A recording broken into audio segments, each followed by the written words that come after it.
Hello, very good evening. Welcome to the Mega News on Mega TV. News coming to you live from our studios here on the 10th Avenue Extension, Great Estate. The news is live across our social media handles on MBN 360. My name is El Samuels. The headlines. Coming up, Ghana has been selected by France as the first beneficiary of its newly introduced National Health Compact. In business, the National Pensions Regulatory Authority has announced a major crackdown on employers who deduct pension contribution from workers' salary but fail to remit the mandatory Tier 2 funds. On the international front, the U.S. has urged its citizens to reconsider traveling to Nigeria, citing risks such as terrorism, civil unrest, and kidnapping.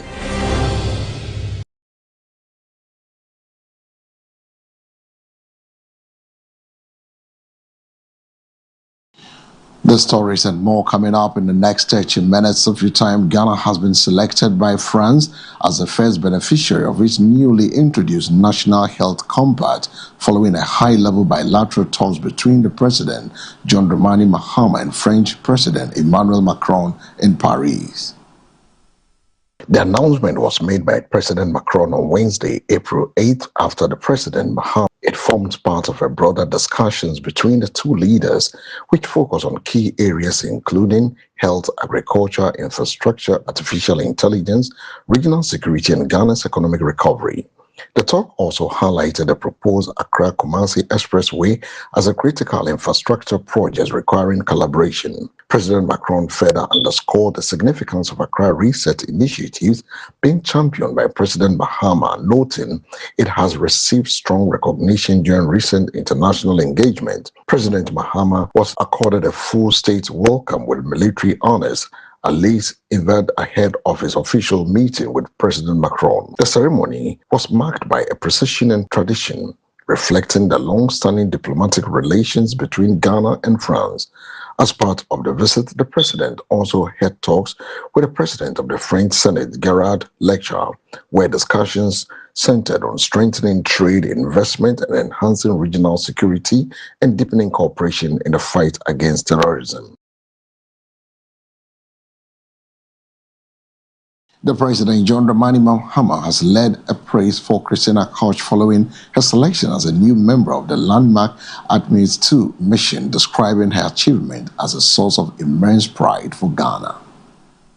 In a Facebook post shared on Thursday, April 9, President Mahama aligned himself with the University of Ghana and the broader Ghanaian public in celebrating Koch's historic role in humanity's renewed push towards the moon. The mission, spearheaded by NASA, will see astronauts orbit the moon in preparation for future lunar landings, making a significant milestone in modern space exploration. Central to the president's message was Koch's enduring connection to Ghana.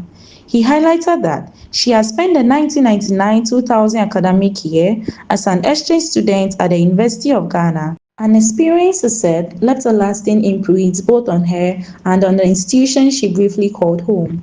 Mr. Mahama noted that Koch's time at Legon was characterized by deep cultural engagement rather than mere academic participation. During a stay in Accra, she pursued courses in the history of Ghana, African history, rural sociology, and music, while also studying introductory tree, a reflection of her commitment to understanding local language and culture. This immersion, is suggested, helped cultivate a strong sense of global citizenship that continues to define a career. The Narcotics Control Commission, NARCOP, says it is nearing the final stages of reviewing applications for cannabis licenses, with a successful applicant expected to receive approval to begin operation soon. The Deputy Director General in charge of Enforcement, Control and Elimination, Alexander Chumberima, disclosed this while speaking at the Kwehu Business Forum. He explained that the review process has been thorough and deliberate to ensure that only applicants who meet all legal, regulatory, and security requirements are granted licenses under Ghana's cannabis framework. Mr. Chumberima noted that NACOC remains focused on developing a properly regulated cannabis industry that complies with national laws while creating legitimate economic opportunities. During his visit to NACOC's exhibition stand at the forum, he engaged with potential investors and stakeholders. Officials from the Commission's Cannabis Regulation Department also provided detailed information on the various license categories. The engagements form part of efforts to educate the public and attract responsible investment into the emerging cannabis sector, particularly for industrial and medicinal purposes. Officials outline requirements covering cultivation, processing, distribution, and export, stressing the importance of strict compliance with regulatory standards. Participants at the forum welcomed the move, noting that transparency and continuous engagement are essential to building trust in the sector. Several investors also expressed interest in exploring opportunities within the legal cannabis space, citing its potential for job creation and economic growth. Mr. Chumberima, however, emphasized that strict controls will remain in place to prevent misuse and illegal activities. He added that all license holders will be subject to ongoing monetary and compliance checks. The development marks a significant step in Ghana's evolving cannabis policy as authorities seek to harness the economic benefits of the industry while maintaining firm control over its use and distribution. Moving away to the corridor of power, that's the presidency. The President John Dramani Mahama has returned to Ghana from an official trip to France and will preside over an emergency cabinet meeting on Thursday, April 9, to address the recent surge in fuel prices.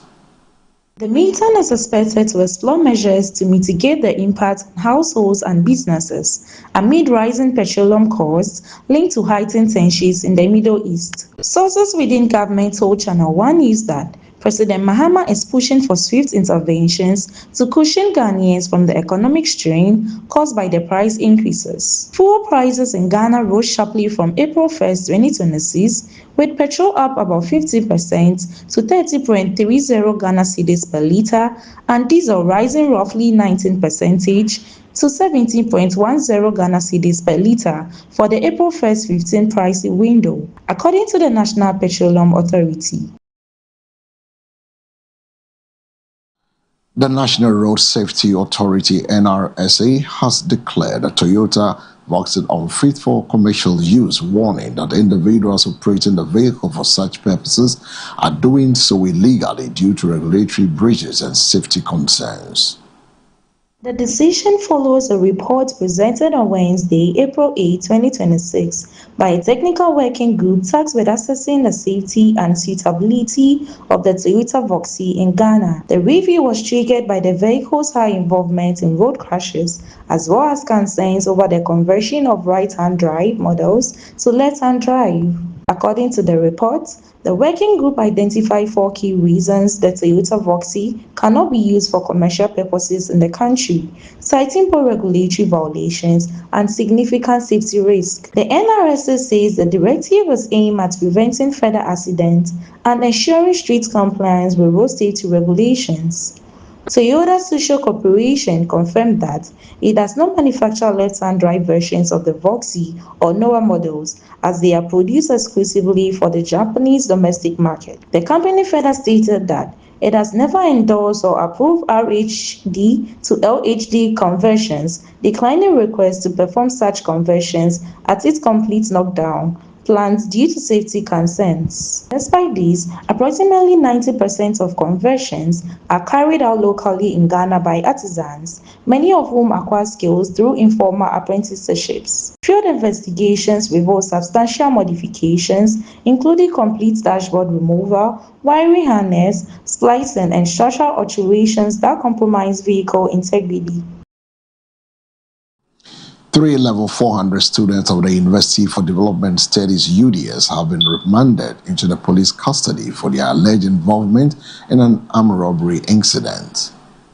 The suspects are reported to be from the Nyankpala and Dungu campuses of the university. The accused persons were put before a court and subsequently remanded with instructions to reappear on a date yet to be confirmed. Authorities says investigations are ongoing as they work to establish the full circumstances surrounding the case. Addressing the media in Tamale, the Northern Regional Police Commander Wilson Lavelle disclosed that one of the suspects was apprehended whilst allegedly attempting to travel to the Northeast region. He indicated that the arrest forms part of a broader police effort to clamp down on criminal activities in the region, particularly incidents involving armed robbery. The police has assured the public they remain committed to ensuring safety and bringing perpetrators to justice. The case has since drawn attention within the university community as authorities continue to investigate whilst the suspect remain in custody pending their next court appearance. You're still alive on the Mega News Essays. We go for a break. When we return with attention, we'll move straight to the business desk.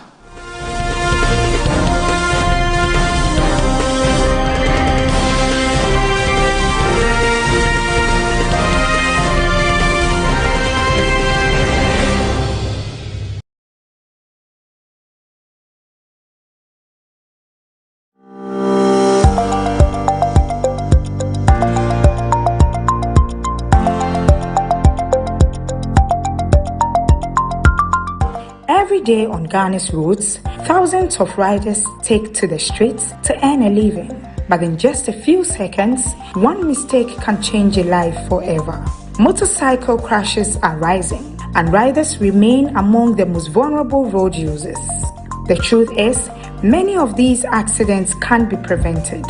Ride safe, check your bike, wear your helmet, overtake wisely, obey the rules. Get licensed with DVLA and register with PCSRC. With discipline, with training, and with respect for road safety. Soon on MBN TV, you would hear real stories, real lessons, and real solutions. You are the hero for your family and your passengers. Your life matters. Stay in the game. Stay alive. Join the Ride for Life campaign, spearheaded by MBN TV.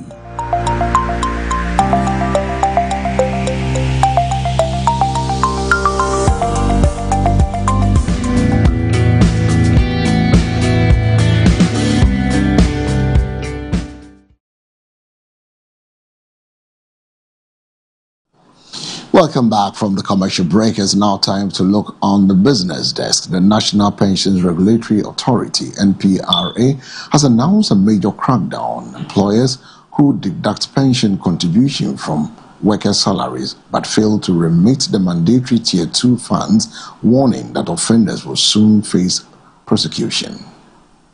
Deputy Chief Executive Officer of the NPRA, Victor Azuma, said the authority is intensifying enforcement measures to protect the retirement benefits of Ghanaian workers and restore confidence in the pension system. Employers who deduct pension contributions from their employees and fail to remit them are committing an offense violating the right of those employees, he stated.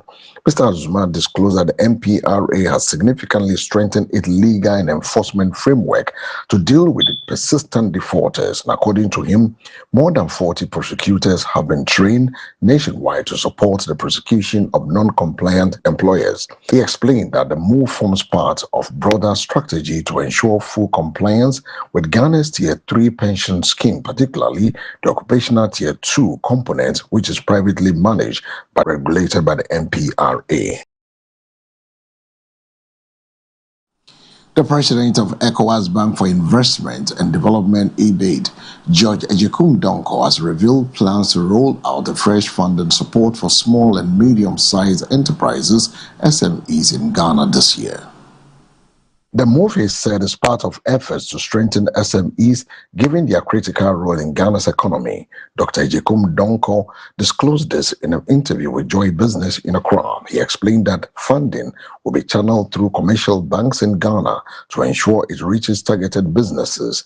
According to him, the initiative forms part of a broader strategy to prioritize private sector growth while sustaining investment in infrastructure and social projects within the public sector to drive long-term development. He added that the bank will also prioritize the ESG-focused projects across both public and private sectors.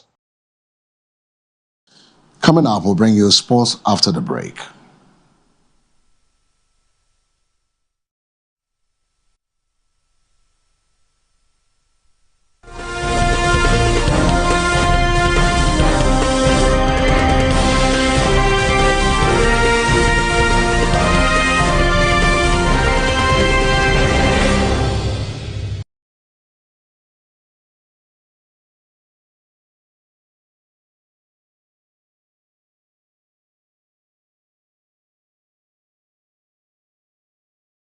Hi, welcome to Shiloh Guest House, where comfort meets warmth.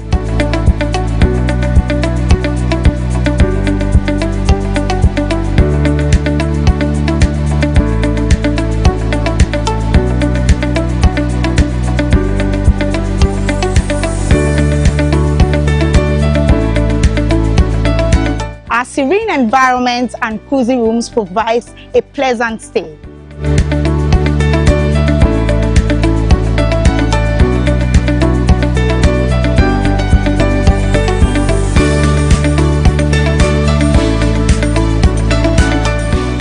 To book a room with us, call 055-5940-103 and 0241-972076.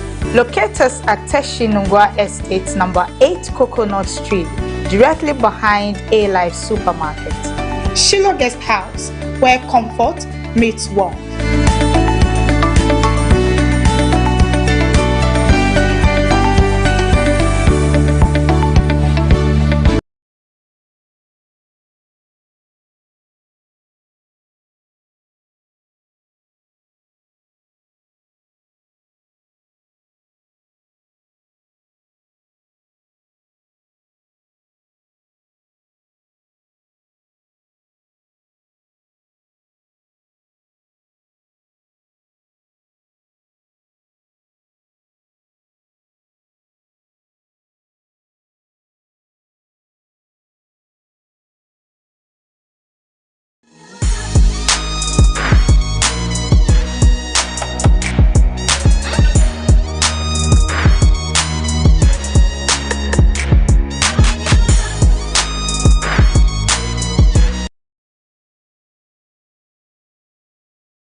So welcome back. Let's do some entertainment stories before we go to the sport index.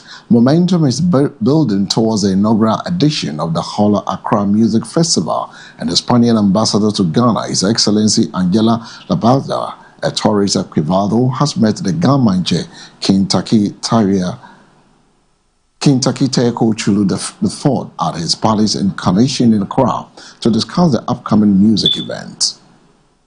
The festival, which celebrates Ghana's Spain musical heritage, collaboration with come off at the Usher Fort Old Kingsway building just now on April 24th, 2026. Spanish band Macho Mango will perform at the festival alongside 3 Ghanaian bands, Lipstick Queens, Akablaze, Ebisa Band, and Dan Gashin Band.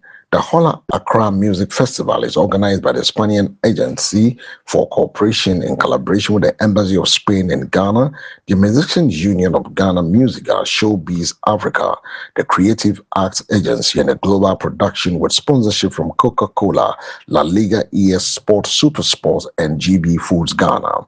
The Spanish ambassador said they were all looking forward to an unforgettable outdoor experience that blends the colorful vibes of Ghanaian festival with the lively energy of Spanish fiesta, which often embraced music, dancing, food, and community gathering. He described Ghana as a nation with rich and diverse cultural output of a high standard, noting that Spain was happy to partner on the Hola Accra Music Festival project as a viable platform for the effective expression of artistic talent from both countries. So that's the stories on the entertainment desk. The Hola Africa Music coming up on the 24th of April. We go for a break. When we return, we'll bring you the sports.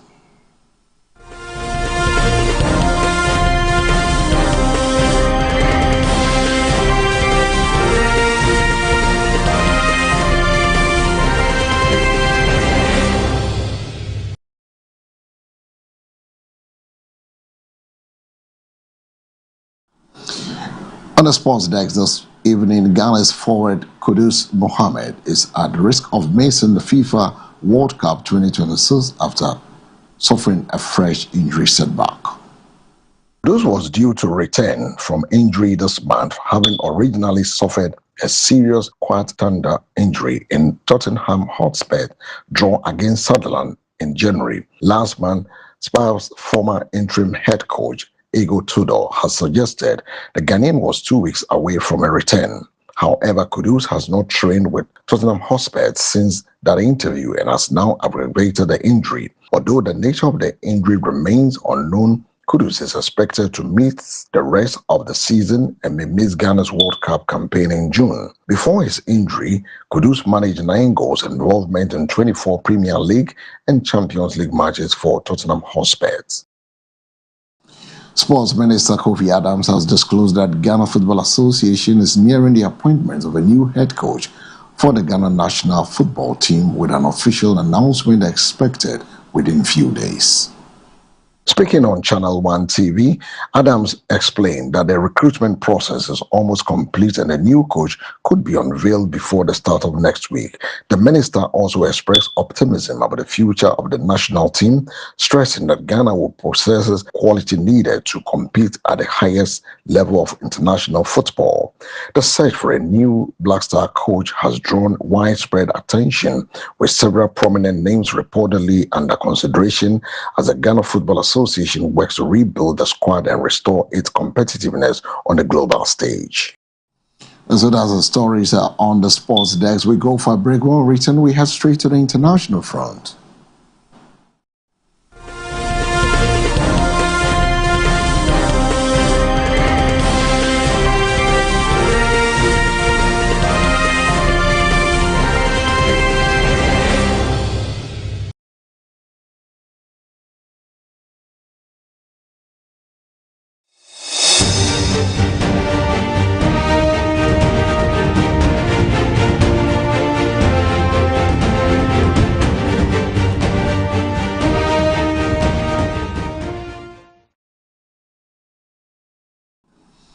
And a final wrap on the international front, where the U.S. has urged its citizens to reconsider traveling to Nigeria, citing risks such as terrorism, civil unrest, and kidnapping. The State Department travel update on Wednesday added that specific Nigerian states that poses an increased risk has been placed under the most severe warning that advises against all travel in affected areas. Washington also authorized the departure of non-emergency staff and their families from the U.S. Embassy in Abuja, following what it calls a deteriorating security situation across the country. The advisory comes amidst a fresh surge in deadly attacks across parts of the country, despite an expanding security partnership between the two nations. According to the U.S. State Department, Washington has been working with Abuja on a counter-terrorism, maritime security, intelligence sharing, and military training. Recent cooperation has included surveillance and reconnaissance support, the use of the U.S.-supplied aircraft and helicopters by Nigerian forces against Islamist insurgents and armed groups. The decision to scale back embassy staffing underscores the gap between strategic military cooperation and the reality of daily insecurity faced by civilians in many parts of the country. In the travel advice, the U.S. citizens were warned that attacks could occur within little or no warning in public spaces, including markets, hotels, places of worship, schools, and transport hubs. The U.S. Embassy in Abuja is yet to say when the affected staff will be departing the country and if advisory affects only American staff or include Nigerians working in the embassy. Nigerian authorities have also yet to issue the formal response to the latest U.S. directive. In the past, officials have argued that such advisory fails to reflect security improvement in some regions and risk unfairly tarnishing the country's image.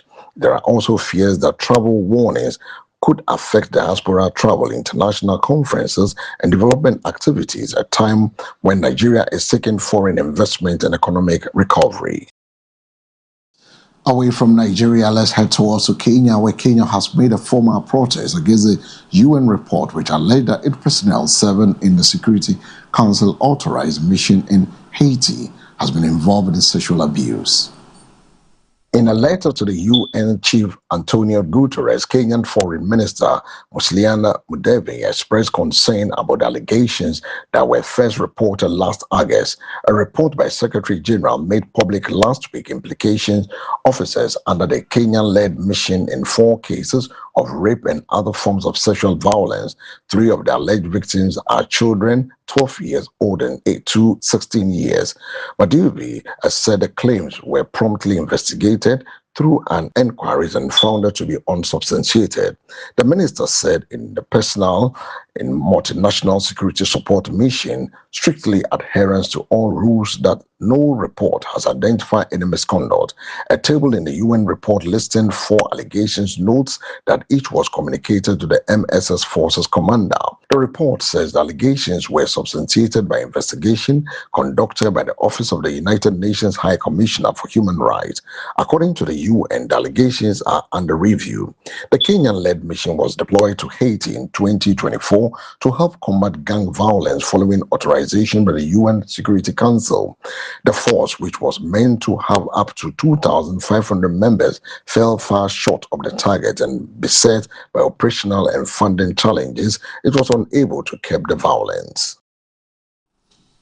So from the story from Kenya and Haiti, we come to the end of this evening edition of the news at 6 live and direct from our studios on the 10th Avenue Extension, Great Estates, and there's a mega news at 6. But before we take leave of you, a recap of the stories making headlines. Coming up, Ghana has been selected by France as the first beneficiary of its newly introduced National Health Compact.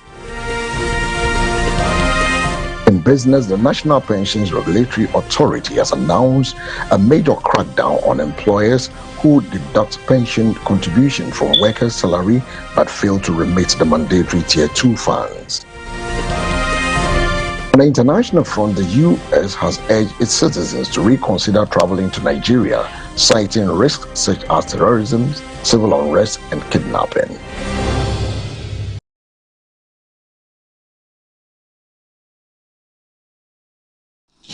The news was also live on our social media handle MBN360, Facebook, YouTube, TikTok, and X. For more news, log on to MBN360. My name is El Samuels. Do have a good evening.